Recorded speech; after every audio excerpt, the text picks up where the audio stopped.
In a world obsessed with bold makeup, luxury packaging, and over the top beauty campaign, Glossier did the exact opposite. They made simplicity cool, minimalism desirable, and created a beauty brand worth over $1.8 billion starting from a blog. No celebrity endorsements, no retail shelves, no loud branding. Just a community first mindset, a clean aesthetic, and a radical belief that less could mean more. So, how did Glossier grow from a humble blog into a $1 billion beauty movement? And what can it teach you about branding, confidence, and building something powerful by doing less, but doing it with style? Let's break down the Glossier strategy and the mindset shift that changed the beauty industry forever. Chapter 1. The blog that started a billion-dollar brand, Into the Gloss. Before Glossier was a brand, it was just a blog. In 2010, a 25-year-old fashion assistant named Emily Weiss launched a site called Into the Gloss, a clean, simple beauty blog where she interviewed models, makeup artists, and everyday women about their skincare routines. But this wasn't your average beauty content. It wasn't glossy ads or overproduced product reviews. It was real conversations, real people, real vanities. And the blog exploded. Why? Because Emily did something most brands overlooked. She listened. She built trust before she sold anything. She created a community, not just content. By 2013, Into the Gloss had a loyal following, millions of women reading, commenting, and sharing what they loved and hated about the beauty industry. And Emily noticed something powerful. People weren't asking for more products. They were asking for better experiences.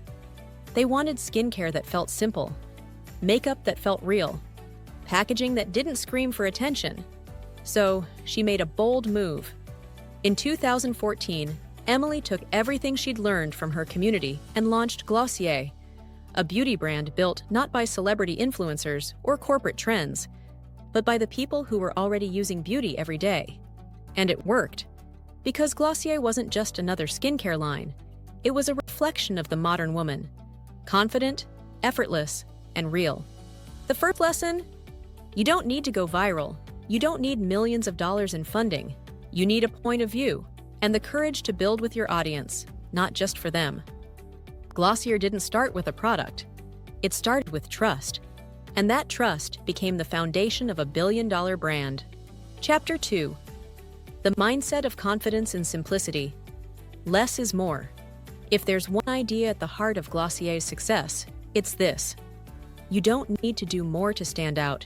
You need to do less, intentionally. That's not just branding, it's a mindset. A radical one in an industry that thrives on excess. Let's rewind to when Glossier launched. The beauty world was packed with multi-step routines, overcomplicated ingredients, and hundreds of SKUs that overwhelmed consumers. Big brands were saying, you need a product for every inch of your face, and if you don't use 10 of them, you're doing it wrong. But Glossier flipped the script. They launched with just 4 products: a cleanser, a priming moisturizer, a skin tint, and a lip balm. No contour kits, no heavy coverage, no 24-hour wear marketing gimmicks. Instead, they leaned into a deeper idea. Beauty should fit into your life, not force you to change for it. It was soft, effortless, and personal. And for many people, especially millennials and Gen Z, it was a breath of fresh air. This is where the mindset shift comes in. Emily Weiss and the Glossier team understood something most entrepreneurs overlook. Complexity doesn't equal quality. Clarity does. They weren't trying to create the most products. They wanted to create the right ones. Products that became part of your lifestyle, your vibe, your identity. Think about it. What takes more confidence? Creating a massive line of products that try to please everyone? Or building a simple collection that says, this is enough? It takes guts to launch a beauty brand with only 4 items. It takes vision to tell your audience, You're already beautiful. This is just here to enhance what's already working. That's a mindset shift every creator and entrepreneur should take seriously. You don't need to post 5 times a day to grow. You don't need 12 offers in your business to be profitable. You don't need to overcomplicate your brand to be respected. You need to choose clarity over clutter. You need to trust that your message is enough, if it's rooted in truth, backed by value, and delivered with intention. Glossier's minimalism wasn't laziness. It was strategy. It was a bold decision to focus, to streamline, and to amplify a lifestyle, not just a look. And here's the result. Millions of women didn't just buy Glossier. They bought into a new philosophy of beauty. One that says, you don't have to cover up to show up. You don't have to fix yourself. You already belong. You don't need more, just the right few. This is why Glossier didn't just sell products. It sold confidence, identity, belonging. And that leads us to the next chapter. How Glossier turned its customers into a loyal community and what you can learn about building brand culture that sticks. Chapter 3. Community over customers. How Glossier built a movement, not just a brand. At its core, Glossier is not just a beauty brand. It's a community-powered movement. From day one, Emily Weiss did something few founders think to do. She built with her audience, not just for them. Before Glossier ever launched a product, Into the Gloss already had thousands of comments, conversations, and honest feedback from real women who were tired of the beauty industry's smoke and mirrors. So instead of hiring an R&D team to guess what people wanted, she simply asked, "What do you wish existed in beauty? What products do you actually use every day? What would your dream routine look like?" That feedback became the blueprint for Glossier. The fans became the co-creators, and the customers? They became advocates, ambassadors, and builders of the brand. Here's the big insight. People don't want to be sold to. They want to be seen. And Glossier saw them. They created a brand that didn't preach perfection. It celebrated real skin, real texture, real people. No Photoshop, no celebrity campaigns. Instead, they used their customers as models in photo shoots. They reposted real selfies. They flooded their site and socials with user-generated content. And it worked. Why? Because Glossier understood that inclusion is marketing, that when people see themselves reflected in your brand, they engage differently. They feel ownership. This is why Glossier's fans didn't just wear the products. They talked about them. They reviewed them. They defended them in comment sections. They lined up outside pop-up stores. And all of this without big ad spend. So what can creators and entrepreneurs learn from this? If you're trying to grow a YouTube channel, a product, a side hustle, or a personal brand, don't just chase views. Don't just launch and disappear. Build relationships. Let your audience in early. Ask what they need. Feature them. Celebrate them. Because when people feel seen, they stay. When people feel heard, they share. And when people feel like they're part of your journey, they'll help you build it. Glossier didn't buy community, they earned it. By showing up authentically, by putting people at the center, and by treating every customer like a collaborator. That's how you build loyalty in the age of options. That's how you create not just a following, but a movement. Now, in the next chapter, we're going to look at how Glossier's brand identity, its aesthetic, tone, and vibe, became one of its greatest marketing weapons, and how you can craft a brand that people don't just recognize, but feel emotionally connected to. Chapter 4. Branding that feels like belonging. Why Glossier's aesthetic became its marketing strategy. Let's be real, when you think of Glossier, you think of a vibe. Soft pinks, clean fonts, unfiltered skin, minimal packaging. It doesn't scream at you, it whispers, "You're already beautiful, this is just the icing." And that's not an accident. That's brand identity done with intention. Glossier didn't just slap a logo on a product and call it branding. They created a visual language that made people feel something the moment they saw it. And here's the kicker. That feeling became their marketing. Let's break it down. While traditional beauty brands were showcasing models with airbrushed perfection, Glossier leaned into real skin, natural light, and everyday faces. Their product photos weren't overproduced. They looked like something you'd see on Instagram, Why? Because Glossier understood that aesthetic equals emotion.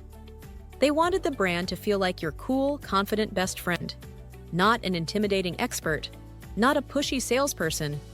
Even the packaging was designed for the unboxing experience. Products arrived in minimalist pink pouches with playful stickers. People didn't just open a box, they shared it online. The packaging became part of the brand story, a reason to post, tag, and talk.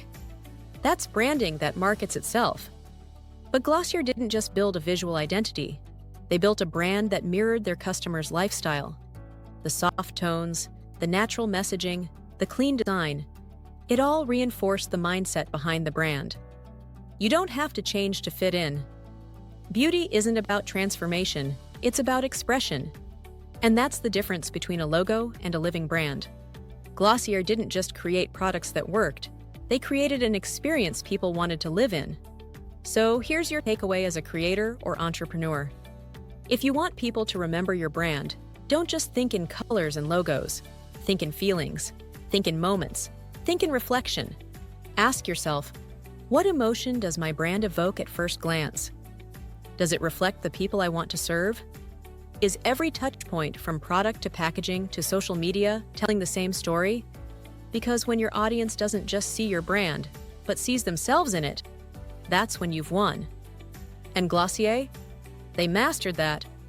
Now, in the final chapter, we'll bring it all together and talk about how you can apply these principles of clarity, community, confidence, and aesthetics to build something of your own that resonates and lasts.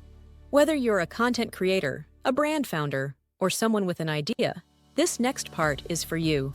So, what can we learn from Glossier? This wasn't just a beauty brand. It was a blueprint for how to build something meaningful in a loud, fast, and overcrowded world. Glossier proved that you don't need to shout to be heard. You don't need a massive marketing budget to go viral. You don't need 50 products to build a business. What you need is clarity, connection, and courage. Clarity in your message, connection with your audience, courage to do things differently, even if it is slower, softer, or simpler. From a blog to a billion-dollar brand, from 4 products to a global cult following, Glossier showed us that less can be more if done with purpose. And now, it's your turn. Whether you're a creator, an entrepreneur, or just starting to find your voice, ask yourself, what's the feeling I want my brand to create? How can I build with my community instead of just selling to them? What's the simple truth I believe the world needs more of? Because when you lead with purpose instead of pressure, when you build with focus instead of fear, that's when your brand becomes more than a product. It becomes a movement. If this video inspired you, drop a comment below and tell me what's one thing you are going to simplify or clarify in your brand or content starting today. Hit that like button if this resonates with you. Subscribe if you want more deep dive business stories and creative mindset shifts like this one. And remember, you don't need to be everywhere. You don't need to be perfect. You just need to be real and build with purpose. Remember to download my free ebook and journal in the description. And I will see you in the next one.